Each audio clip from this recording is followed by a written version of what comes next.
नमस्कार, आवाज अड्डा में आपका स्वागत है। आपके साथ मैं हूं विपिन भट्ट। 2024 में बीजेपी को टक्कर देने के लिए विपक्षी नेताओं की नेतागिरी जोरों पर है। कोई अपने आप को सीधे नरेंद्र मोदी के सामने खड़ा करने की कोशिश कर रहा है तो कोई विपक्ष को लामबंद करने के लिए दिल्ली में डेरा डाले हुए है। बिहार के मुख्यमंत्री नीतीश कुमार ने दिल्ली पहुंचकर कांग्रेस के पूर्व अध्यक्ष राहुल गांधी से मुलाकात की है। विपक्ष को एकजुट करने के लिए सुशासन बाबू दिल्ली में कई विपक्षी नेताओं से मुलाकात करने वाले हैं, लेकिन ये देखा गया है कि चुनाव से पहले ऐसी कोशिशें जोर तो पकड़ती हैं, लेकिन चुनाव नजदीक आते ही विपक्ष बिखरने लगता है। क्या इस बार कुछ अलग होने वाला है? अगर हाँ, तो ये कैसे होगा? आवाज अड्डा में आज इसी पर होगी बड़ी चर्चा, लेकिन पहले ये रिपोर्ट। अभी 2022 चल रहा है, लेकिन 2024 के लिए विपक्ष की तैयारियां जोरों पर है। बिहार में बीजेपी से ब्रेकअप के बाद नीतीश कुमार पहली बार दिल्ली पहुंच गए हैं। मकसद है विपक्षी पार्टियों के नेताओं से मिलना और उन्हें 2024 के लिए मोदी के खिलाफ लामबंद करना। नीतीश को लगता है कि अगर सभी विपक्षी पार्टियां एक साथ आ जाएं, तो 2024 में बीजेपी की हार तय है। अब जो हम लोग साथ हैं वहाँ, उसी तरह से अगर अधिक से अधिक सब विपक्ष के लोग अगर साथ हो जाएंगे तो एक बहुत अच्छा माहौल होगा।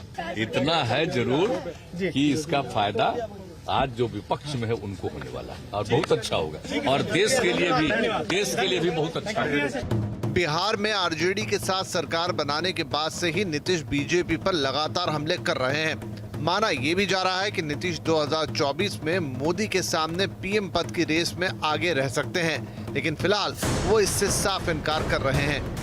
एकजुट होंगे तो आपस में विमर्श करके जो भी चुनना करेंगे। आपको प्रधानमंत्री नहीं ना, हम नहीं वो एकदम वो ऐसे ही बोलते रहता है कोई जिसको बोलना, लेकिन मेरी कोई इच्छा नहीं। आरजेडी का भी मानना है कि नीतीश जिस मिशन पर निकले हैं, अगर वो सफल हो जाते हैं तो एनडीए को हराया जा सकता है। ये एक बड़ा काम है कि सभी विपक्ष की जितने भी दल है सबको लामबंद करें, गोलबंद करें। सब लोग गोलबंद होंगे तो हम लोगों को जहां तक लगता है कि 24 में भाजपा के लिए, एनडीए के लिए मुश्किल होगा। इधर जन समर्थन हासिल करने के लिए कांग्रेस राहुल गांधी की अगुवाई में भारत जोड़ो यात्रा शुरू करने जा रही है। कांग्रेस ने महंगाई के मुद्दे को लेकर भी केंद्र सरकार के खिलाफ मोर्चा खोल रखा है। राहुल गांधी का कहना है कि देश को सिर्फ कांग्रेस ही बचा सकती है, हालांकि वो भी विपक्षी एकता चाहते हैं। कांग्रेस पार्टी का कार्यकर्ता ही देश को बचा सकता है। कांग्रेस पार्टी की विचारधारा देश को प्रगति के पथ पे ला सकती है। विचारधारा की लड़ाई है और कांग्रेस पार्टी की विचारधारा और जो हमारे सब विपक्ष की पार्टियां हैं मिलकर बीजेपी और आरएसएस की विचारधारा को हराएंगे। नीतीश की मुहिम में दूसरी विपक्षी पार्टियां भी बीजेपी के खिलाफ एक साथ आना चाहती हैं। हालांकि विपक्ष का नेता कौन होगा, इस पर अभी कुछ भी कहने से बच रही हैं। कौन होगा प्रधानमंत्री, कौन नहीं, ये सब तय होंगे। और नीतीश जी के अंदर भी क्वालिफिकेशन है, उसके अंदर कोई दो राय नहीं है। लेकिन सवाल ये है कि वो समय उस समय आएगा जब वो तय होगा, उसका समय अब नहीं है। 2024 की रेस में ममता बनर्जी और अरविंद केजरीवाल पहले से ही अपनी ताल ठोक रहे हैं। ममता कई बार विपक्ष के अलग अलग नेताओं से मिल चुकी हैं। वहीं केजरीवाल भी अपना जनाधार बढ़ाकर अपने आप को मोदी के सामने खड़ा करने की कोशिश कर रहे हैं। चुनाव से पहले विपक्ष को एकजुट करने की कोशिश होती रहती है। सवाल ये है कि आखिर ऐसा क्या बदल गया है जिससे इस बार विपक्ष मोदी के खिलाफ एकजुट हो जाएगा? क्या कांग्रेस के साथ के बिना बीजेपी को हराना मुमकिन है? विपक्षी नेताओं की अपनी अपनी महत्वाकांक्षाएं हैं, इसलिए विपक्ष का नेता कौन होगा ये कभी तय नहीं हो पाता। तो क्या बिना नेता तय किए विपक्ष 2024 में मोदी को टक्कर दे पाएगा?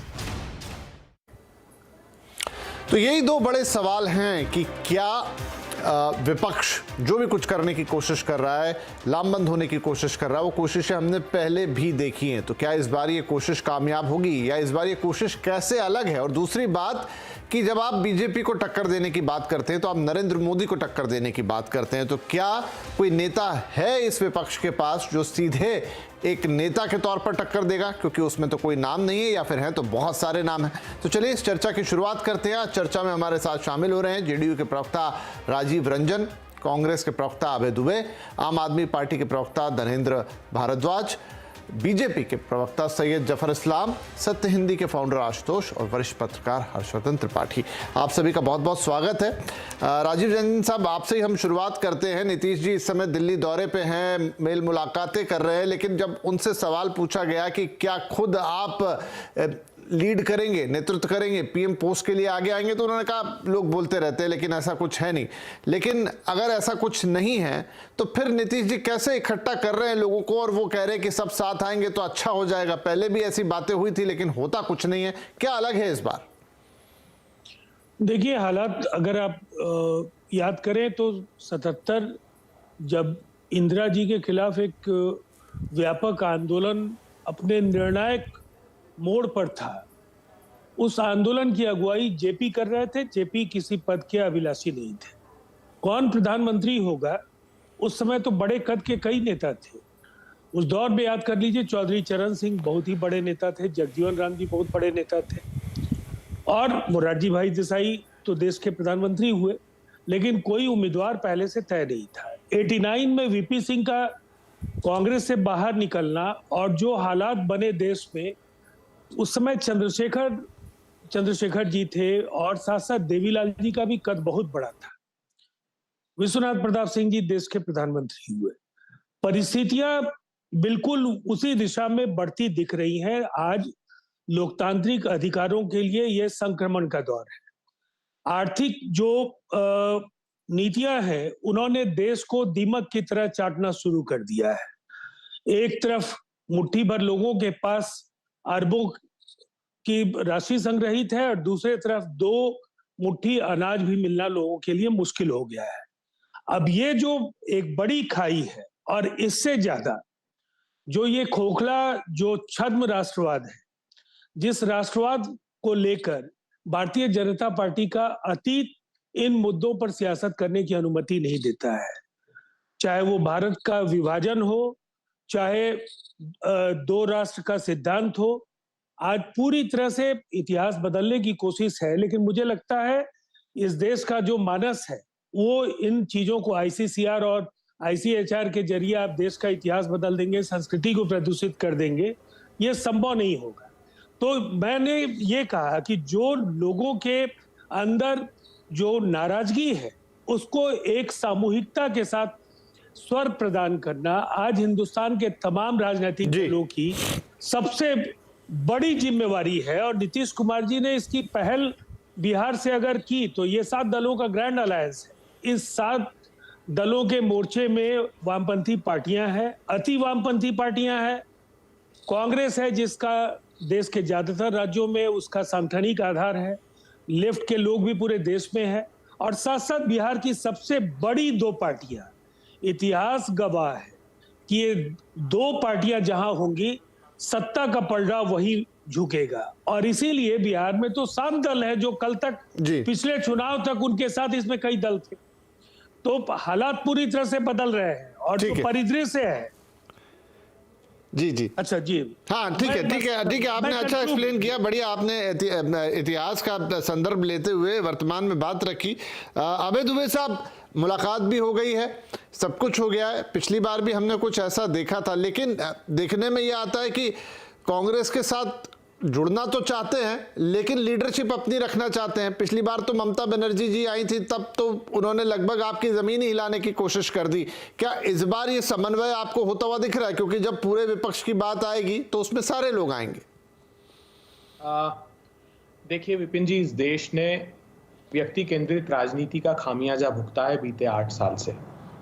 इसलिए हमारी लड़ाई व्यक्ति के रूप में नरेंद्र मोदी जी से नहीं है, नरेंद्र मोदी जी की सरकार की नीतियों से हमारी लड़ाई है। तो हम सब सामूहिकता से साथ आते हैं, तो हमारा चेहरा कौन होगा, देश ये जानना चाहता है। तो हम देश के लोगों को आपके माध्यम से बताना चाहते हैं कि वो करोड़ों करोड़ बेरोजगार युवा इस देश में नरेंद्र मोदी जी की भारतीय जनता पार्टी की सरकार के खिलाफ नेतृत्व करेंगे, जो बेरोजगारी के आगोश में धकेल दिए गए। वो 140 करोड़ लोग जो महंगाई की विभीषिका को झेल रहे हैं, वो नेतृत्व करेंगे। वो छोटे और मझोले उद्योग नेतृत्व करेंगे जिनकी प्रगति के अवसरों को ही न सिर्फ नकार कर बल्कि उनके 60 लाख परमानेंट एमएसएमई बंद कर दिए गए इनकी नीतियों की वजह से, तो वो छोटे उद्योग नेतृत्व करेंगे, क्योंकि मुट्ठी भर पूंजीपतियों के हाथ में सारे संसाधनों का रुख अगर ये सत्ता मोड़ती है तो वो नेतृत्व करेंगे। वो बेटियां नेतृत्व करेंगी जो सत्ता की सरपरस्ती बलात्कारियों के साथ खड़ी थी, वो बेटियां नेतृत्व करेंगी। वो 75 करोड़ किसान नेतृत्व करेंगे जिनको वादा किया गया था कि 5 वर्ष में आमदनी दोगुनी कर देंगे और उनकी आमदनी 27 रुपए रह गई। 84 करोड़ लोगों की आमदनी कम कर दी, 12 करोड़ लोगों के रोजगार छीन लिए और 1002 करोड़ रुपए एक एक व्यक्ति प्रतिदिन कमाने लगे।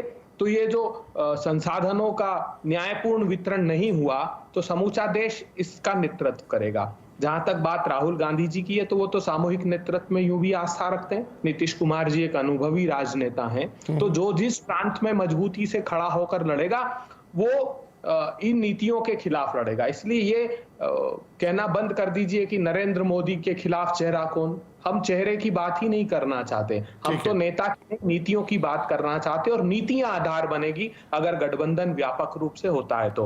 और मैं राजीव रंजन जी की बात से बिल्कुल सहमत हूं। आजादी के बाद से जब भी व्यापक गठबंधन बना उसका कोई चेहरा घोषित नहीं किया गया, लेकिन सरकार आज मोदी सरकार के खिलाफ एक वातावरण देश में बन रहा है और 50-60 सीटों का सिर्फ अंतर है। और मुझे लगता है कि सबसे बड़ा जो आप जो अभी बात कर रहे हैं ना कि ममता जी और टीआरएस और नीतीश बाबू, सबसे बड़ा राजनीतिक विद्वेष कहां है, आखिरी बात कहता हूं, वो है उत्तर प्रदेश के मुख्यमंत्री आदित्यनाथ जी और नरेंद्र मोदी जी में। आदित्यनाथ जी ने चुनाव के पहले सारी सोशल मीडिया से मोदी जी की तस्वीरें हटा दी थी, टेलीफोन उठाना बंद कर दिया। ठीक है, वो करते, वो उस बात पे आ जाएंगे, लेकिन ठीक है, आपने अपनी बात रखी। आप कह रहे हैं कि देश की जनता और अलग अलग जो समुदाय है वो सब चेहरा बनेंगे। गणेंद्र साहब, क्या आपका भी यही मानना है कि इसी तरीके से विपक्ष एकजुट होगा, जहां पर कोई एक चेहरा नहीं होगा, कोई एक लीडरशिप नहीं होगी, लेकिन एक कलेक्टिव लीडरशिप में सब लड़ लेंगे? देखिए विपिन जी, निश्चित तौर पर आज देश के सामने बहुत जटिल परिस्थिति है। आज आजादी के बाद अगर बेरोजगारी दर सबसे हाईएस्ट है तो मोदी जी की सरकार में है। आज महंगाई की हालत यह है कि गरीब आदमी का रहना मुश्किल हो गया, गरीब आदमी का जीना मुश्किल हो गया। ये सरकार पूरी तरीके से क्रोनी कैपिटलिज्म की सरकार रही। इस सरकार के अंदर जिस तरीके से पूंजीवादी अर्थव्यवस्था को बढ़ावा दिया गया, जिस तरीके से चुनिंदा उद्योगपतियों के हाथ में देश का सब कुछ दे दिया, ये देश के गरीब के साथ, देश के आम आदमी के साथ बहुत बड़ा मजाक और बहुत घिनौना काम इस सरकार ने करा है। और निश्चित तौर पर देखिए, आज आजादी को 75 साल हो गए। 75 साल बाद किस बात पे डिस्कशन हो रही है कि सरकारी स्कूल ठीक होने चाहिए, गरीब के बच्चे को अच्छी शिक्षा मिलनी चाहिए, गरीब के बुजुर्ग को अच्छा इलाज मिलना चाहिए, महिलाओं की सुरक्षा हो, महिलाओं का सम्मान हो, किसानों को उनकी फसल का उचित दाम मिले, नौजवानों के हाथ में रोजगार हो। आज आजादी के 75 साल बाद भी हम उन मूल समस्याओं में उलझे हुए हैं जो समस्या 75 साल में हल हो जानी चाहिए थी। और निश्चित तौर पर देखिए, ये देश लोकतांत्रिक प्रक्रिया के आधार पर चलता है और निश्चित तौर पर 2024 में चुनाव होगा और जो चुने हुए सांसद होंगे वो अपना नेता चुनेंगे। लेकिन हाँ, निश्चित तौर पर भारतीय जनता पार्टी और मोदी सरकार आज देश की डेमोक्रेसी के लिए खतरा हो चुकी है, देश के कॉन्स्टिट्यूशन के लिए खतरा हो चुकी है। आज देश का हर वर्ग इनसे पीड़ित है। और मैं फिर वही कह रहा हूं कि आज जिस तरीके से Arvind Kejriwal model of governance आज देश को एक नई उम्मीद के रूप में नजर आया। अरविंद केजरीवाल देश की एक नई उम्मीद बन के उभरे हैं। पहले दिल्ली के लोगों ने केजरीवाल मॉडल ऑफ गवर्नेंस को एक्सेप्ट करा। तो मतलब आप कह रहे हैं कि केजरीवाल साहब चेहरा बन सकते हैं इस गठबंधन का? हिमाचल और पूरा देश कह रहा है कि Arvind Kejriwal model of governance चाहिए, जहां पे गरीब की बात हो रही है। जी, ठीक है। तो यहाँ अच्छी शिक्षा देने की बात हो रही है और गरीब के बुजुर्ग को। गणेंद्र जी, तो मतलब आप कह रहे हैं कि केजरीवाल साहब ये दायित्व ले सकते हैं? देखिए, निश्चित तौर पर जिस तरीके से Arvind Kejriwal model of governance आज देश की उम्मीद, ठीक है, ये बढ़िया आपने कहा कि बताया। ठीक है सर, उम्मीद बन के उभरे हैं। ठीक है, अच्छी बात है। तो सैयद जफर इस्लाम साहब, लगभग उसी तरह के सवाल, लगभग उसी तरह की बातें, लगभग उसी तरह की घेराबंदी जो 2019 में भी हमने देखी थी, इस बार फिर से वो सब कुछ हो रहा है। नीतीश कुमार साहब फ्रंट पर हैं, अभी हमने सुना केजरीवाल साहब भी तैयार हैं, बाकी का भी विपक्ष एकजुट करने की कोशिश है। क्या ये आपके लिए फिर बड़ा चैलेंज होता हुआ आपको नजर आ रहा है? कैसे निपटेंगे इस बार? 2019 की बात थी, अब हम 5 साल आगे बढ़ते हुए नजर आएंगे, तो क्या कुछ अलग रणनीति, अलग तैयारी? देखिए विपिन जी, इंग्लिश में कहावत है, experience makes a man perfect. तो हम लोगों को एक काफ़ी एक्सपीरियंस इसका है और देश की जनता को भी बहुत अच्छा एक्सपीरियंस है कि किस तरह से ये, जिस तरह से आपने देखा होगा कि जब कुएं में मेंढक हो तो 10-12 मेंढक हो तो एक जब ऊपर चढ़ता है तो दूसरा मेंढक ही पैर खींच देता है उसका। ये तो आपको पता है, हम नहीं कह रहे, तो हकीकत आपके सामने बयान कर रहे हैं। अब जरा देखिए, मैं नाम फेहरिस्त पे गिनता हूँ 8-10 नाम। जैसे मैंने कहा कि मेंढक जैसे एक दूसरे का पाँव खींचता है। अब देखिए जैसे शरद पवार जी हैं, अनुभवी आदमी हैं, नीतीश जी हैं, आपको राहुल जी है, केजरीवाल जी है, मायावती जी है, राबड़ी जी है, ममता जी है, केसीआर जी है।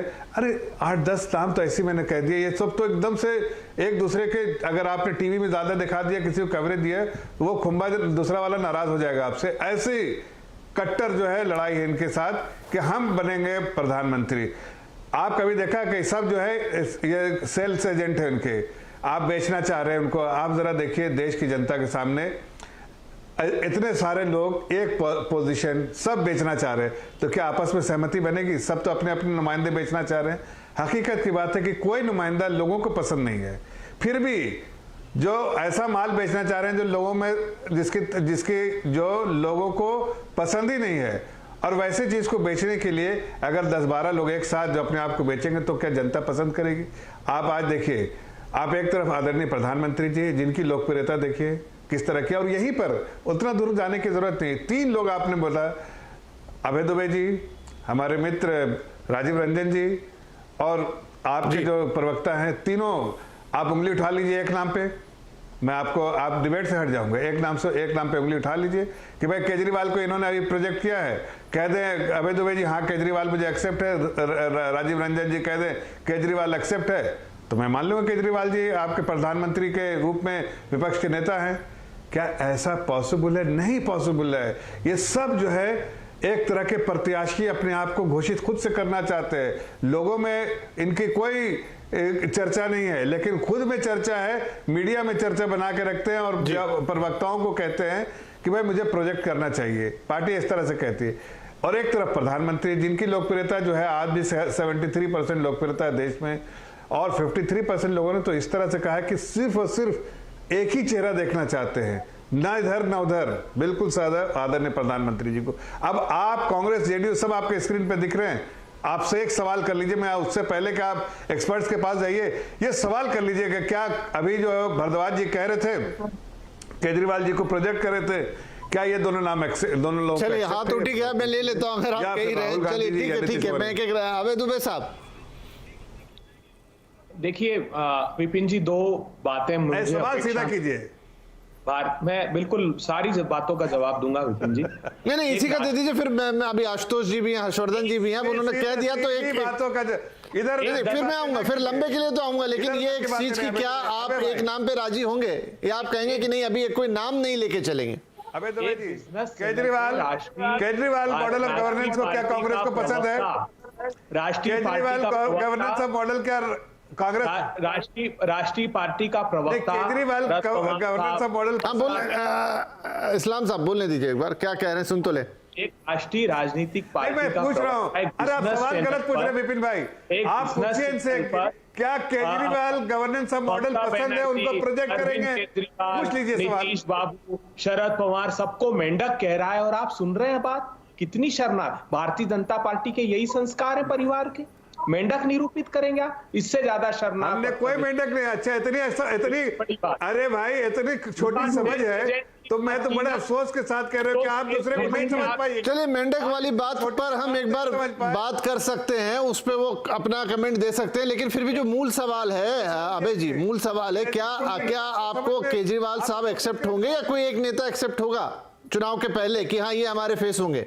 आप सवाल विपिन भाई, मेरा सवाल राजीव रंजन जी नीतीश बाबू को सर्वश्रेष्ठ नेता बताएंगे, आप पार्टी के नेता केजरीवाल को बताएंगे, कांग्रेस पार्टी राहुल गांधी जी को बताएंगे, लेकिन सामूहिक रूप से ये कहा है जो एक मत राजनीतिक दल हैं, जो एक विचारधारा के राजनीतिक दल हैं। नीतीश जी ने तो खुद कहा कि मैं प्रधानमंत्री पद का उम्मीदवार हूं। राहुल गांधी जी सामूहिक नहीं वो कह रहे मैं नहीं हूं।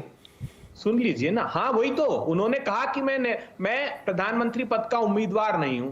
राहुल गांधी जी 10 बार कह चुके हैं कि वो व्यक्ति केंद्रित राजनीति में आस्था नहीं रखते, वो सामूहिक नेतृत्व में आस्था रखते हैं। व्यक्तियों और चेहरों की अपेक्षा नीतियों पर बात होनी चाहिए। ठीक है, अब इस पे आएंगे कि क्या मतलब अच्छी बात, चलिए ठीक है, ये आपका जो भी व्यू पॉइंट है अच्छा है, लेकिन क्या उससे आप वो प्राप्त कर पाएंगे जो करना है? मैं थोड़ा आगे बढ़ता हूं, आशुतोष जी और हर्ष जी भी वेट कर रहे हैं, मैं जाता हूं। जी तो आशुतोष जी 10 सेकंड का जफर इस्लाम को मैं जवाब देना। अरे मैं आऊंगा सर, आपके पास आऊंगा, नरेंद्र भाई आऊंगा। 10 सेकंड का। अरे नहीं आऊंगा ना, आऊंगा। रुकिए तो सही, 2 मिनट तो रुकिए, 2 मिनट रुकिए। आशुतोष जी क्या बिना किसी लीडर के, क्या बिना किसी नाम के आप बीजेपी और नरेंद्र मोदी, जो कि इस समय के लिए कह दीजिए कि जिस तरह का नाम, स्टेचर और जो कद है एक नेता के तौर पर, उन्हें चुनौती दी जा सकती है? आपको याद होगा कि जब हरियाणा का चुनाव हो रहा था तो भारतीय जनता पार्टी की तरफ से मुख्यमंत्री पद का उम्मीदवार कौन था? जब झारखंड में चुनाव हो रहा था तो बीजेपी की तरफ से मुख्यमंत्री पद का उम्मीदवार कौन था? तो ये हर पार्टी की चुनाव के लड़ते समय उसकी अपनी एक रणनीति होती है, उसका अपना एक पैतरा होता है और उसी के हिसाब से वो चाहेंगे। भारतीय जनता पार्टी की ताकत, मजबूती, जाहिर सी बात है नरेंद्र मोदी जी हैं, देश के प्रधानमंत्री हैं, लोकप्रिय हैं, तो भारतीय जनता पार्टी लगातार विपक्ष को ललकारेगी और कहेगी कि भाई मोदी जी के सामने, आपके सामने कौन बड़ा नेता है, बताइए उसको। यही काम दिल्ली में अरविंद केजरीवाल ने किया जब वो 2015 का विधानसभा का चुनाव लड़ रहे थे। वो पूछते थे भाई बीजेपी की तरफ से कौन है मुख्यमंत्री पद का उम्मीदवार, बीजेपी नाम नहीं बता पा रही थी। तो ये बीजेपी लगातार इस सवाल को खड़ा करी, जैसा जफर साहब अभी आपके कार्यक्रम में लगातार पूछ रहे हैं, क्या विपक्ष को बीजेपी के इस ट्रैप में, इस जाल में फंसना चाहिए या अपनी स्वतंत्र रणनीति बना के 2024 के चुनाव में उतरना चाहिए? यह बड़ा सवाल है। महत्वपूर्ण सवाल आज की तारीख में क्या है? महत्वपूर्ण सवाल यह है कि क्या 2024 के पहले विपक्ष एकजुट हो पाएगा या एकजुट नहीं हो पाएगा? विपक्ष ने 2014 का चुनाव बिल्कुल छिन्न भिन्न अलग अलग तरीके से चुनाव लड़ा, उसका हश्र देखा। 2019 में एकजुटता नहीं थी, उसका भी हश्र देखा। और पिछले 8 साल का अनुभव विपक्ष के पास है कि अगर वो एकजुट नहीं हो पाएंगे, जैसे कांग्रेस के जमाने में सारी विपक्षी पार्टियां एकजुट होकर कांग्रेस को चुनौती देती थी और 1967 हो, 1977 हो, 1989 हो, वो कांग्रेस को मात भी देती थी। तो आज की तारीख में क्या विपक्ष एकजुट हो पाएगा 2024 के पहले? अगर हो पाएगा तो यह भारतीय जनता पार्टी नरेंद्र मोदी के लिए एक खतरे की घंटी होगी। अगर नहीं हो पाएगा तो 2024 के चुनाव एक केकवाक होगा, यह मेरा अपना मानना है। अब दूसरी बात यहां इस सवाल को लेकर यह है कि इस देश के अंदर 1996 हो या 1977 हो या उसके बाद आप उदाहरण देख लें चाहे 2004 हो, सारा जो पोस्ट पोल अलायंस हुआ और प्रधानमंत्री पद के उम्मीदवार को चुनने में दिक्कत रही। एचडी देवेगौड़ा का नाम कहां से आ गया किसी को कभी पता ही नहीं चला, जबकि बहुत बड़े बड़े दावेदार थे उस वक्त। आई के गुजराल का नाम कैसे प्रधानमंत्री के रूप में आया किसी को नहीं पता चला। और देसाई साहब का नाम 1977 के बाद आ गया, जबकि चरण सिंह जैसे बहुत लोग थे जो प्रधानमंत्री पद के दावेदार थे।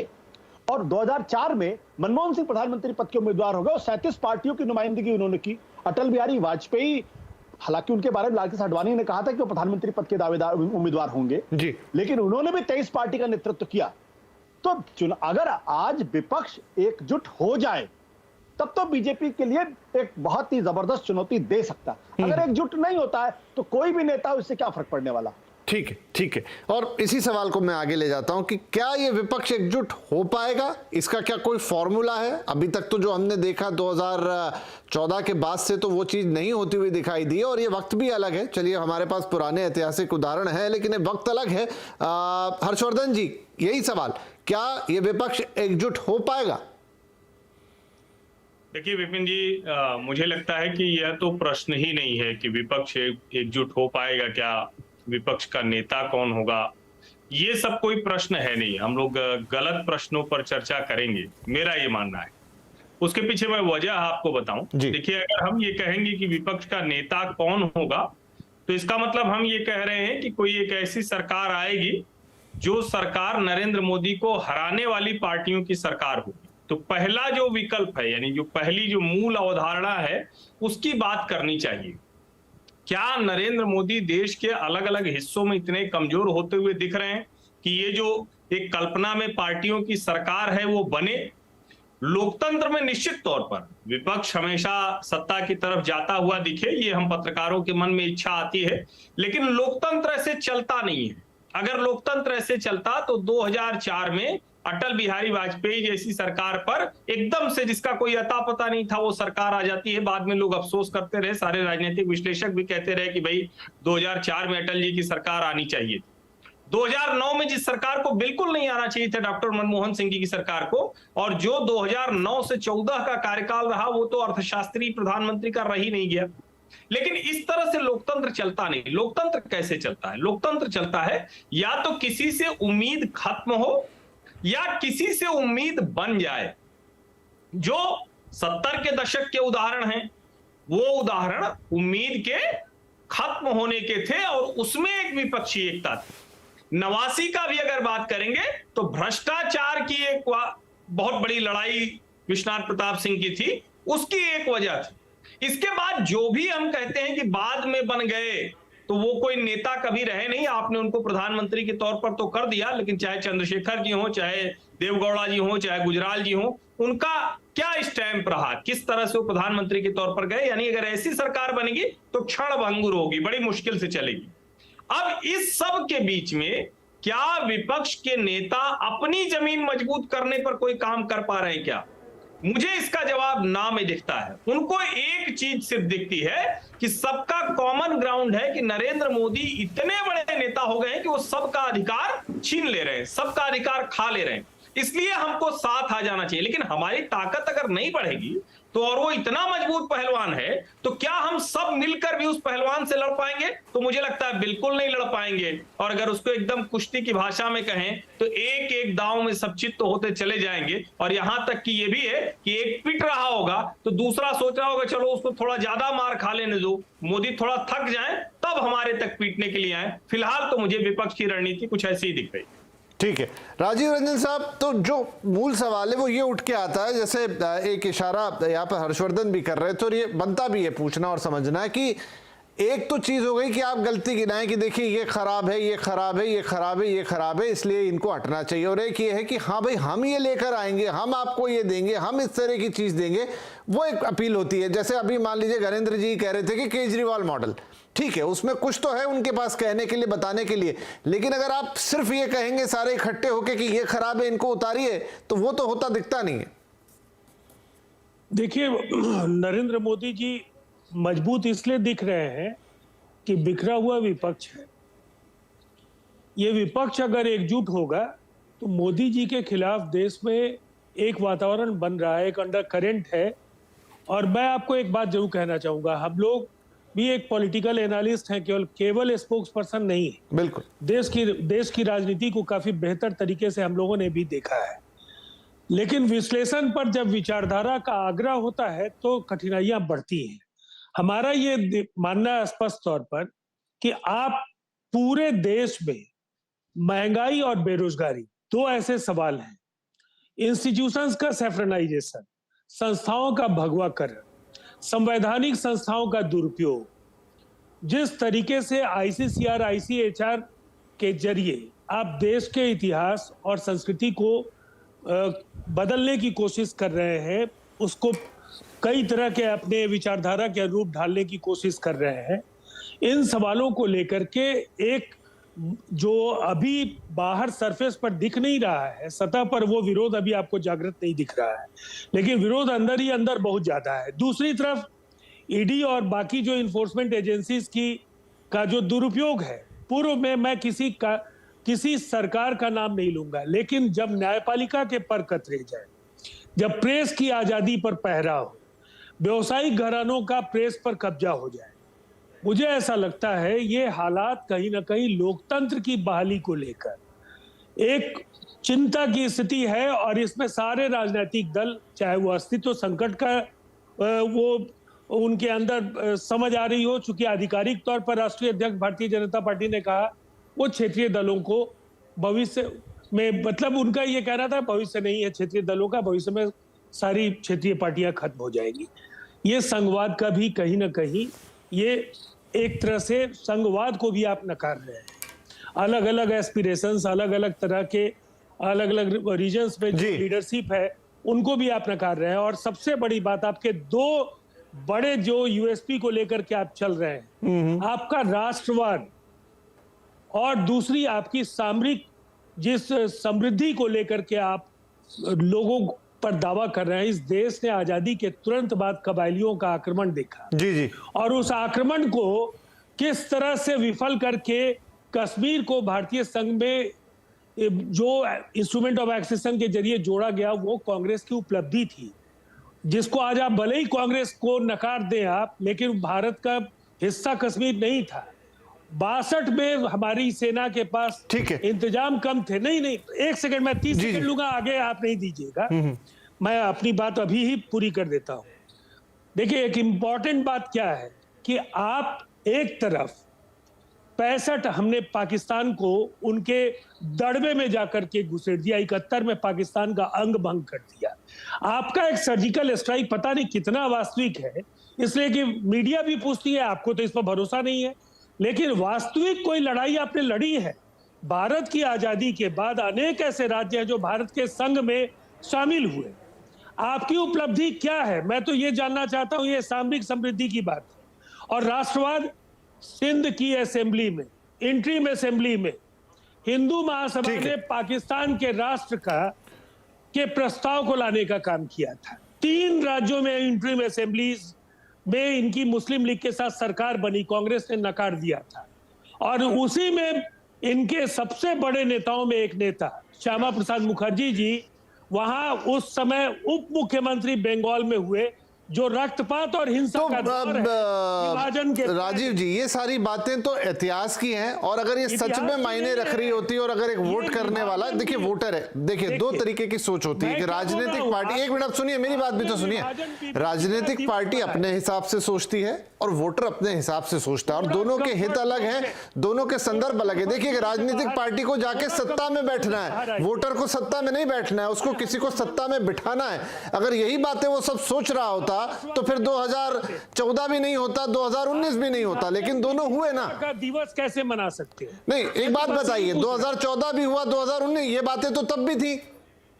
ये आपकी आवाज नहीं आ रही है। मैं कह रहा हूं कि ये बातें जो आप गिना रहे हैं, ये तो तब भी मौजूद थी। क्या आप वोटरों को बताना भूल गए? ये आज इतनी प्रासंगिक कैसे हो जाएंगी कि इनके आधार पे सब कुछ बदल जाएगा? ये मुझे लगा कि सवाल पूछना चाहिए। फिर भी बदलने की साजिश आप कर रहे हैं। क्या, किसकी साजिश? मैंने आपको नहीं कहा, भारतीय जनता पार्टी को कहा। ठीक है, चलिए, सैयद जफर इस्लाम साहब, वो मैंने कहा। इस्लाम साहब, नरेंद्र भाई आ रहा हूं आप ही के पास आऊंगा, इसके बाद इस्लाम साहब। मैं देखिए, अब ये क्या है, राजीव रंजन जी अच्छे इंसान हैं, मेरे दोस्त भी हैं, लेकिन उनके पास आज कुछ बोलने को नहीं है, तो इतिहास खंगाल रहे हैं, जिसका कोई यहाँ पर लेना देना नहीं है। हकीकत तो यह है कि एक सवाल मैंने उठाया था, आज के परिप्रेक्ष्य में देखिए, और वर्तमान में हम जीते हुए एक सवाल, छोटा सा सवाल उठाया है कि अभी आपके प्रवक्ता ने कहा केजरीवाल मॉडल ऑफ गवर्नेंस, और मेरा सिंपल सा सवाल था कि उन्होंने प्रोजेक्ट किया केजरीवाल को as potential candidate for prime ministerial candidate. तो मैं सवाल कर रहा था इनसे कि इधर उधर की बातें मत कीजिए, इतना इतिहास खंगालिए मत, सीधे यहाँ पर एक सवाल पे, क्या आपकी सहमति है उनके जो गवर्नेंस मॉडल पे सहमति है, और क्या आप उनका चेहरा जो प्रोजेक्ट कर रहे हो उसमें आपकी सहमति है? एक सीधा साधा सवाल, लेकिन किसी ने जवाब नहीं दिया। उसका कारण सवाल एंकर को, कारण मैंने किसी को ये भूमिका तो एंकर मैंने किसी के, अरे भाई, मैं तो एक सवाल, यहां से सवाल उठ रहा है। मैं तो एक छोटी सी बात कही थी, मैंने किसी पॉलिटिशियंस के बारे में, किसी लीडर्स के बारे में नहीं कहा था कि वो मेंढक है। ये ऐसी छोटी और ओछी सोच जो कांग्रेस वाले, इसीलिए जनता उनको नकारती। मैंने एक मिसाल दिया था कि जिस तरह से दे ड्रैग इट, ऊपर कोई चढ़ रहा उसको नीचे ड्रैग करते हैं, उसी वही मिसाल है कि जब भी कोई अपने आप को प्रत्याशी के तौर पर सामने रखता है, तो अपने ही वाले उनके जो जिनसे एकजुटता की बात कर रहे हैं, वही उनको नीचे खींच देते हैं। ऐसी बात का एक कॉन्टेक्स्ट में, एक मिसाल पे बोला, लेकिन ओछी सोच, झोटी समाज को तोड़ने वाली सोच। चलिए जफर साहब, वो छोड़ दीजिए बात, क्योंकि फिर दूसरी जगह चली जाएगी हमारी डिबेट। पार्टी की सोच, तो मैं इसलिए इस तरह की बातें करते हैं। हकीकत है क्या कोई ऐसा लीडर नहीं है जो किसी को जो आदरणीय प्रधानमंत्री जी को चुनौती दिया, इसलिए नहीं कह रहा हूं कि कोई अब इससे बड़ी बात कह रहे चुनौती, इसलिए कि सबके दामन में दाग कहीं ना कहीं है, या फिर उन लोगों ने ऐसे काम किए हैं। अब जैसे अब ये कैसे नीतीश कुमार जी को, अब हम तो नहीं कह रहे भाई, आप ही लोग मीडिया वाले चलाते, पलटू मार कलटू मार क्या क्या बोलते हैं। केजरीवाल जी के बारे में, भ्रष्टाचारी Kejriwal ji India against corruption के दामन को साफ दिखा के आए थे, आज सब तरफ से भ्रष्टाचारी कर रहे हैं। तो कांग्रेस, राहुल गांधी जी, टॉप के सभी लीडर्स को देखिए, तो कुछ न कुछ उनमें जो है देश की जनता की नजर में है कि कहीं ना कोई बेल पे है, कोई जेल में है, जी। कोई कन्विक्टेड है, कोई किसी करप्शन में है। तो अब ये कैसे प्रोजेक्ट करेंगे? हाँ नहीं, मैं आ रहा हूँ गरीब जी, कोई इनमें से ही बोलता है कि भाई ठीक है सर, आपको जनता पसंद नहीं करेगी, आप तो कन्विक्टेड है या फिर आपके साथ कोई केस चल रहा है, ऐसे में किसको पसंद करेंगे बताइए? ठीक है गणेंद्र जी, करना पड़ेगा। अगर यहाँ बोल देते ठीक है, केजरीवाल मॉडल ऑफ गवर्नेंस है, ठीक है सर, ठीक है। उनका काफी देर से बोलना चाह रहे हैं गणेंद्र जी। विपिन जी, देखिए मैं जफर इस्लाम साहब की दो बातों को तो जवाब देना चाहूंगा। जफर इस्लाम साहब ने जिस तरीके से कहा कि नरेंद्र मोदी जी को कोई हटा नहीं सकता, मैं बता दूं कि ये घमंड तो एक टाइम इंदिरा गांधी जी को था। इंदिरा गांधी भी कहती थी कि इंदिरा इज इंडिया। इस देश के लोगों ने इंदिरा गांधी को भी सत्ता से हटाने वो खुद नहीं कहती थी मेरे ख्याल से। अहंकार तो रावण का भी नहीं रहा, अहंकार तो रावण का भी नहीं रहा। तो नरेंद्र मोदी, अमित शाह, आपका भी अहंकार बहुत जल्दी ये देश के लोग खत्म करेंगे। कौन चुनौती देगा अभी? कौन आपस में लड़ रहा है तो चुनौती कौन है? जफर इस्लाम जी, मैंने आपको सुना। अरे मैंने कोई अहंकार नहीं, ये अहंकारी आप लोग हैं जो करप्शन के बाद करप्शन। चलिए इस्लाम साहब सुन लेते हैं उनको। करप्शन में बात है कि जब आप अपनी बात का जवाब देना, मैं कह रहा हूँ, सुन लेते देखिए मैं वही कह रहा था कि देखिए घमंड तो रावण का भी नहीं मेरा रहा। नाम लेके गलत बयानी से तो मत। हाँ ठीक है सर। और घमंड तो नरेंद्र मोदी का भी नहीं रहेगा, जफर इस्लाम का भी नहीं रहेगा, अमित शाह का भी नहीं रहेगा। ये देश के लोग जब 130 करोड़ लोग ये ठान लेंगे ना कि हमें बेरोजगारी से मुक्ति चाहिए, हमें महंगाई से मुक्ति चाहिए, हमें भ्रष्टाचार से मुक्ति चाहिए, तो ये देश नरेंद्र मोदी क्या किसी भी ताकत को उखाड़ने में देश के लोग सक्षम है। तीसरी बात जो आपने कही, मैं बार बार कहता हूं कि 10 लाख करोड़ रुपए आपने उद्योगपति दोस्तों का कर्जा माफ कर दिया। अगर उसकी सीबीआई जांच हो जाए, उसकी ईडी जांच हो जाए, ईमानदारी से निष्पक्ष जांच हो जाए, तो आपके नरेंद्र मोदी से लेके अमित शाह से लेके तमाम नेता जेल की सलाखों के पीछे होंगे। अगर इस बात की जांच हो जाए कि ऑपरेशन लोटस के तहत आपने जो 277 विधायक आज तक खरीदे हैं, उसका पैसा कहां से आएगा, अगर इसकी ईमानदारी से जांच हो जाए तो आपके सारे शीर्ष नेता जेल में होंगे। और आप लोग जो इन्वेस्टिगेशन एजेंसीज का जिस तरीके से दुरुपयोग कर रहे हो, आज जफर इस्लाम साहब सीबीआई से भी बढ़ के हो गए, कह रहे भ्रष्टाचारी है। अरे आप कौन होते हो भ्रष्टाचारी कहने वाले? इस देश में संविधान व्यवस्था है, इस देश में न्यायपालिका है, न्यायपालिका का काम है किसी को आज का देखा कि नहीं? प्रेस कॉन्फ्रेंस देखा कि नहीं? आज आप स्टिंग ऑपरेशन नहीं देखा? आपको किसने राइट दे दिया कि आप किसी भी नेता को भ्रष्टाचारी कह दोगे? अरे भाई जिस तरीके से आपने स्टिंग देखा नहीं, हम नहीं कह रहे। अरे तो जनता कह रही है, जिसके साथ मलाई खाया वही कह रही है। मलाई खाने वाले नहीं, मलाई चलिए ठीक है, खाया तो ठीक है थोड़ा 1 to 1 में चला गया। ठीक है गणेंद्र भाई, ठीक है। जफर साहब एक मिनट, ठीक है, मुझे एक ब्रेक भी लेना होगा। लेकिन देखिए अब एक राजनीति में आप आरोप प्रत्यारोप करें, हाँ मैं आऊंगा सबके पास, फिर से आऊंगा, एक छोटा ब्रेक हार्डली 1 मिनट का। राजनीति में आप आरोप प्रत्यारोप करें, एक दूसरे के ऊपर चीजें लगाएं, आरोप लगाएं, लेकिन मेन बात यही है जिसकी हम बात कर रहे हैं कि क्या नरेंद्र मोदी सरकार जो कि अपने 2 टर्म पूरे करेंगी, विपक्ष अगर उन्हें चैलेंज करने की सोच रहा है, वो एकजुटता की बात कर रहा है, तो क्या उसके पास वो एकजुटता, वो बांधने वाले सूत्र हैं? क्या उसमें अलग अलग नेता अपने अपने रास्ते तो नहीं खोज रहे? और अगर है भी तो वो किस ग्राउंड पे कहां जाके और कैसे लड़ेंगे, उसका कोई खाका या कोई मॉडल भी तो देखिए। एक छोटा ब्रेक के बाद बातचीत जारी रही।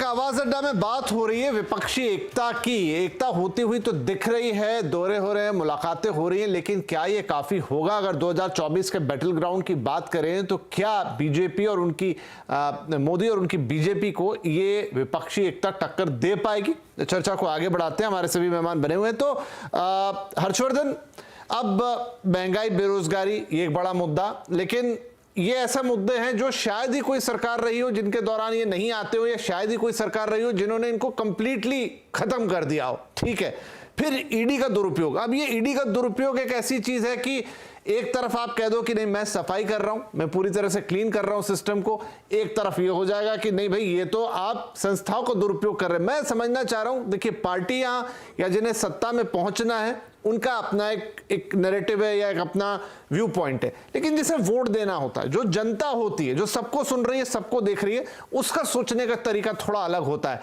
तो क्या विपक्ष जिन चीजों को लेकर चल रहा है या जिन चीजों को लेकर चलना चाहता है वो काम करेंगी, वो इफेक्टिव हैं? देखिए विपिन जी, किसी भी बात पर, मुद्दे पर जनता को भरोसा दिलाने के लिए सबसे जरूरी, सबसे बुनियादी शर्त है कि जो बात जो कह रहा है पहले वो खुद भरोसे में आ जाए, यानी वो नेता भरोसे में आ जाए, उसकी पार्टी के कार्यकर्ता भरोसे में आ जाए, और फिर अगर वो कोई सामूहिक एकता, विपक्षी एकता जैसी बात कर रहा है तो पूरा विपक्ष एक साथ हो बात करे। तो ये जो मूल शर्त है, यहां पूरी तरह से विपक्ष लैग करता है। लेकिन एक गंभीर संकट है, जब हम 60 के दशक की बात करते हैं, 70 के दशक की बात करते हैं, 90 के दशक की बात करते हैं, तो एक बहुत बड़ा फर्क जानते हैं क्या है? बहुत बड़ा फर्क ये है कि अब टेक्नोलॉजी ने बहुत तेजी में लोगों को फैक्ट चेक की आदत डाल दी है। यानी आप अगर कोई भी प्रोपागेंडा करेंगे, कोई भी, और वो कोई भी राजनीतिक दल हो सकता है, सभी राजनीतिक दल एक दूसरे के खिलाफ खूब झूठा प्रोपागेंडा करते हैं, उसमें कोई कमी नहीं होती। लेकिन आपको ध्यान में हो कि अगर शायद 2019 का ही चुनाव ये फैक्ट चेक वाला दौर नहीं रहा होता, टेक्नोलॉजी वाला दौर नहीं रहा होता, तो चौकीदार चोर है ये चल गया होता। तब देश भर में राहुल गांधी और पूरे विपक्षी नेता सब नारे लगाते, सब भाषण देते, और टीवी पर चर्चा होती या ऐसे बातचीत होती, अखबारों में बड़ी बड़ी हेडलाइन होती और वो चल गया होता। लेकिन दुर्भाग्य से ये समय नहीं है। विपक्षी नेताओं का संकट ये है कि उनके पास एक भी ऐसा आधार नहीं है। वो बिहार से निकलेंगे तो लालू जी का चेहरा, लालू जी का आशीर्वाद लेके ही तो चले हैं नीतीश जी ना। अब कोई कुछ भी करे वो सबसे आगे सामने आएगा। और अगर देश के अलग अलग नेताओं पर भ्रष्टाचार के मामलों में ये सब कुछ हो रहा है तो जनता तो खबर पड़ रही है ना। जनता तो 1-2 मिनट लगता है गूगल अंकल की शरण में गई और उसने 10, 20, 30, 40, 50 न्यूज स्टोरीज निकाल ली जो 2014 की नहीं है, 2014 के पहले की खबरें हैं, जिसमें इन नेताओं पर भ्रष्टाचार के मामले थे, ये नेता थे जो बचा लिए जाते थे, इन नेताओं पर एजेंसीज क्यों नहीं कार्रवाई कर रही। मुझे लगता है ट्रस्ट डेफिसिट इतना ज्यादा है और जनता आज के तारीख में सच इतनी तेजी से जान लेती है कि इतनी तेजी में कोई ऐसा नया माहौल बना पाना ये मुश्किल दिखता है।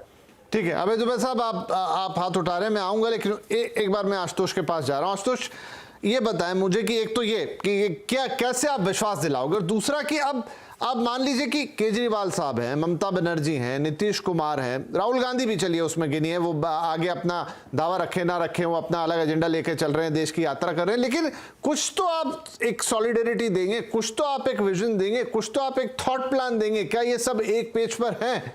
शायद लगता तो नहीं है कि है, तो फिर कैसे चैलेंज करेंगे?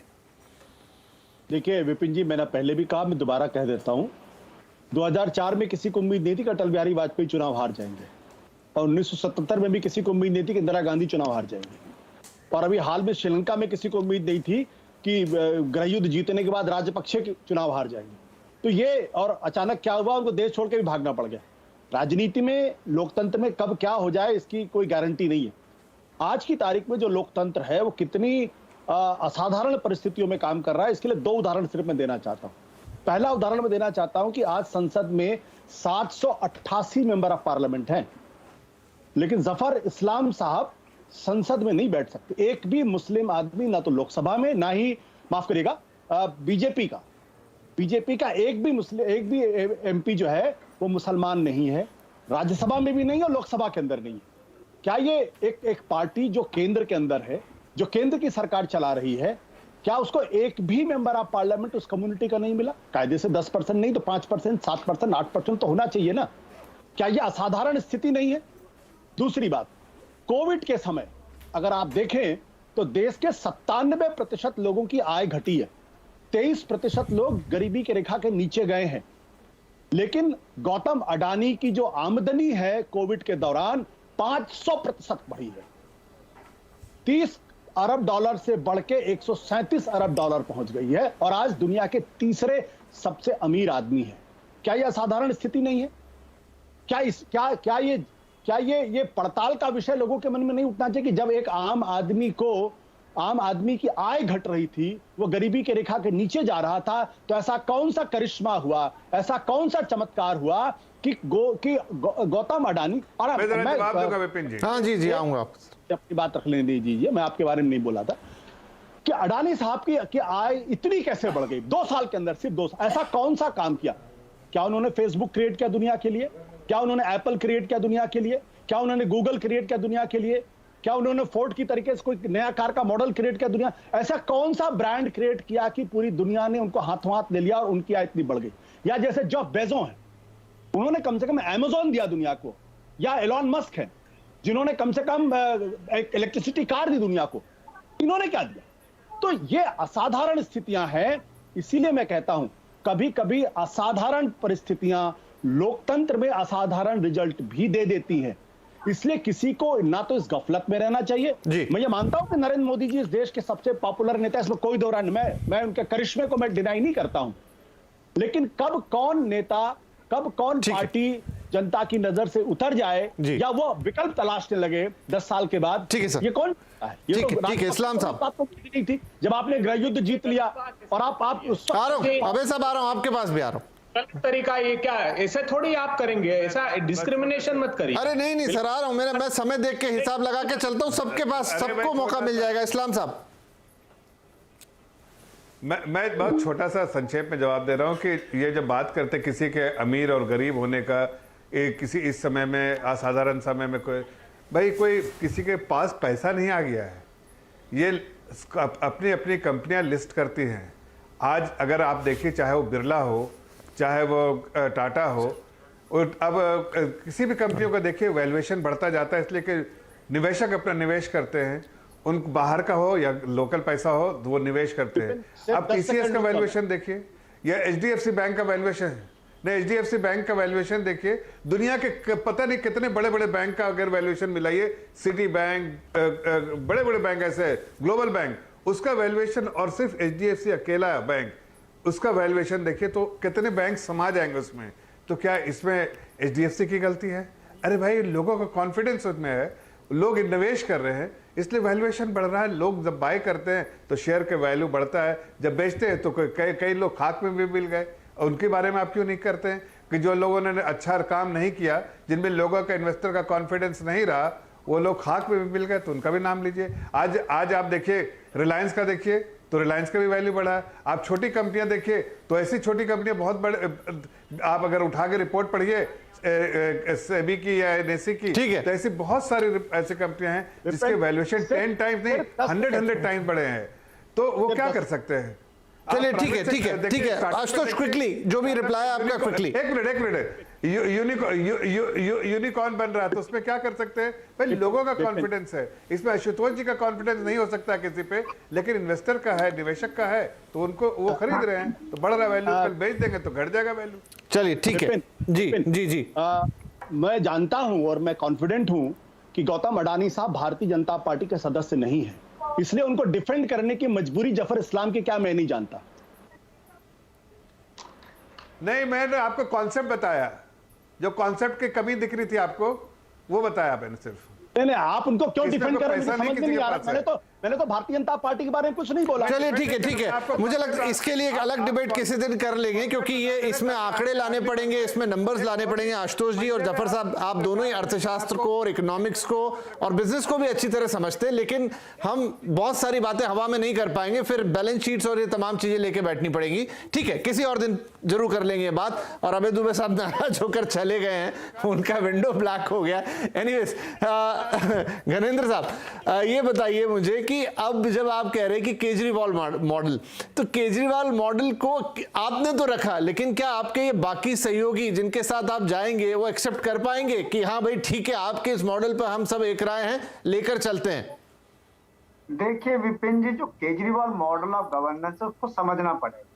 केजरीवाल मॉडल ऑफ गवर्नेंस क्या कह रहा है कि गरीब के बच्चे को अच्छी शिक्षा मिलनी चाहिए, गरीब के बुजुर्ग को अच्छा इलाज मिलना चाहिए, महिलाओं की सुरक्षा और सम्मान होना चाहिए, किसानों को उनकी फसल का उचित दाम मिलना चाहिए, नौजवानों के हाथ में रोजगार होने चाहिए। यही केजरीवाल मॉडल ऑफ गवर्नेंस है जो आज देश का मॉडल बन चुका है। पहले दिल्ली के लोगों ने एक्सेप्ट करा, उसके बाद पंजाब के लोगों ने एक्सेप्ट करा। हाँ, तो ये तो बात सही है आपकी कि लोगों ने एक्सेप्ट करा, लेकिन जो आपके साथ चुनाव लड़ेंगे या जो विपक्ष आपके साथ बनेगा, लामबंद होगा, क्या वो एक्सेप्ट करेंगे? This is the point. देखिए मेरा फिर वही कहना विपिन जी कि देश के 130 करोड़ लोगों ने ये तय करना है कि देश के लोगों को क्या चाहिए। और निश्चित तौर पर आज 75 साल बाद भी, 75 साल तक जो पार्टी आज जिन्होंने देश में राज करा है, कांग्रेस ने राज करा या भारतीय जनता पार्टी ने राज करा। पहले कांग्रेस क्या करती थी, सरकारी पैसे को अपने परिवार के लिए इस्तेमाल करती थी, तो एक परिवारवाद का मॉडल सेटअप करा। उसके बाद भारतीय जनता पार्टी की सरकार ने सरकारी पैसे को दोस्तों का, अपने उद्योगपति दोस्तों का कर्जा माफ करने के लगा, तो उन्होंने एक दोस्तवाद का मॉडल डेवलप करा। और अरविंद केजरीवाल भारतवाद की बात कर रही है, जिसमें गरीब के बच्चे को अच्छी शिक्षा देने की बात कर रहे हैं, गरीब के बुजुर्ग को इलाज। नहीं, ठीक है, मुझे आपकी बात समझ में आ गई। मैं ठीक है गणेश भाई मुझे आपकी बात समझ में आई, लेकिन आपने कहा कांग्रेस ने ये किया, आपने कहा बीजेपी। अब यही कांग्रेस तो आपके साथ भी जाएगी ना, अगर वो एक आता है तो क्या आप कांग्रेस को अलग रख के देखेंगे? देखिए मैंने क्या कहा है कि आज हम एक मॉडल लेके जा रहे हैं, अब देश के लोगों ने तय करना, और 2024 अभी दूर है। अभी आप 2024 की परिस्थितियों का आकलन अगर आज करेंगे, नहीं, मुझे लगता है सर बहुत ज्यादा दूर नहीं है। 2022 में हम हैं तो 24 तो दूर नहीं है। पहले भी कहा है देश लोकतांत्रिक व्यवस्थाओं से चलता है। चलिए ठीक है, हर्षवर्धन त्रिपाठी, क्या यहाँ पर अब मान लीजिए अरविंद केजरीवाल मॉडल हो गया, एक यात्रा निकल रही है, बाकी अब नीतीश जी मिल रहे हैं, लेकिन क्या ये एक पेज पर आप आ पाएंगे? चलिए कोई एक मॉडल भी पकड़ लीजिए, अच्छी बात है, बढ़िया मॉडल है, हम तो कह रहे हैं, लेकिन क्या बाकी के लोग मानेंगे? नहीं, मानेंगे भी नहीं, और उन्हें क्यों मानना चाहिए? अभी अरविंद केजरीवाल की पार्टी जुमा कितने दिन की हुई है, और कोई कुछ भी कहे, अरविंद केजरीवाल और उनके प्रवक्ताओं की आदत है कि वो बड़ी बड़ी बातें बहुत लंबी लंबी फेंक देते हैं।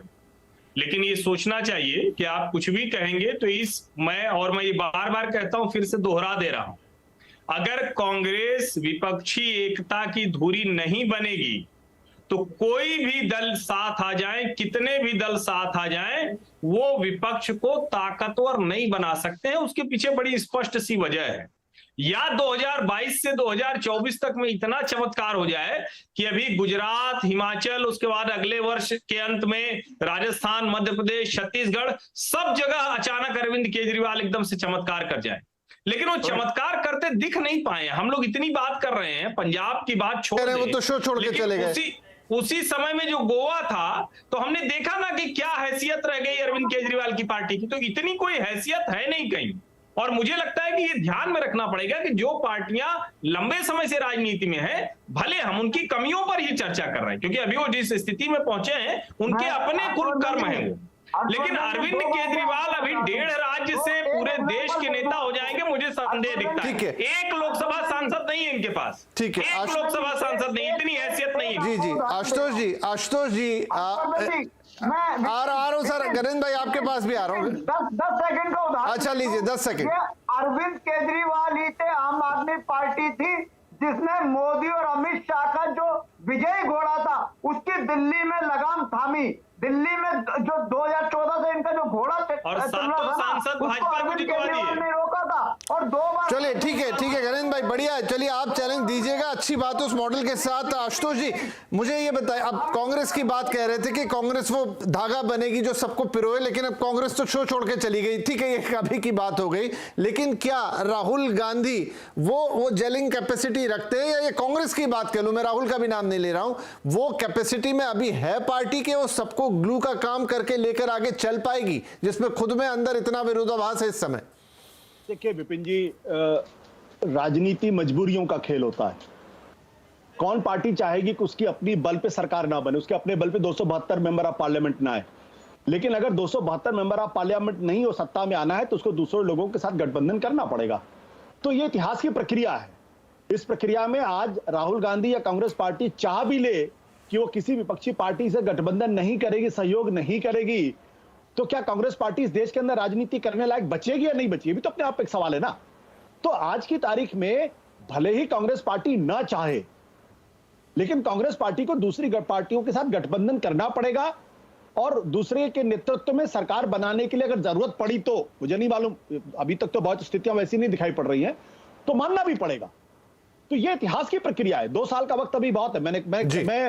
मैं इस बारे में बहुत ही वो हूं और मैं बड़ी मजबूती के साथ उसको कहता हूं, इंदिरा गांधी को इस बात का गुमान नहीं था 277 के अंदर कोई चुनाव हार जाएंगी। एमरजेंसी लगाने के बाद भारत की अर्थव्यवस्था की स्थिति बेहतर थी, देश के अंदर एक अनुशासन था, ट्रेन चीजें टाइम पर चलने लगी थी, लेकिन जनता ने उनको हरा दिया। तो कब जनता का आक्रोश, गुस्सा कब भड़क जाए, किस मसले भड़क जाए, कौन सा मुद्दा ठीक है, चलिए तो सर, क्योंकि समय मेरा समाप्त हो गया है, लेकिन अच्छी बात यह है कि हम एक डेमोक्रेटिक कंट्री में और सारे लोग अंडर डेमोक्रेसी, और ये इसीलिए ये सारे उदाहरण भी निकल कर आए कि जनता ही जनार्दन है, वो कब क्या करे उसके ऊपर है। लेकिन अब यह है कि जो नेतागण हैं, जो हमारा नेतृत्व करते हैं, जो पार्टियां हमारा नेतृत्व करती हैं, वो क्या लेकर जा रही हैं, जनता को किसकी बात समझ में आती है, कौन अपनी बात को ज्यादा स्पष्ट तरीके से रख पाता है, कौन वो कनेक्ट पैदा कर पाता है। और अगर आज विपक्ष लामबंद हो रहा है तो उसको वो कौन सी चीजें करनी पड़ेंगी जहां पर बीजेपी और नरेंद्र मोदी जैसे एक जोरदार नेतृत्व के सामने वो अपनी बातों को रख पाए, अपनी चीजों को बता पाए। अब ये तो आगे आने वाले वक्त में ही शायद पता चलेगा, लेकिन अभी 2022 तक समय थोड़ा है हमारे पास, शायद ऐसी और कई चर्चाओं में हम बैठेंगे। फिलहाल आज आप सभी का इस कार्यक्रम में शामिल होने के लिए बहुत शुक्रिया। नमस्कार।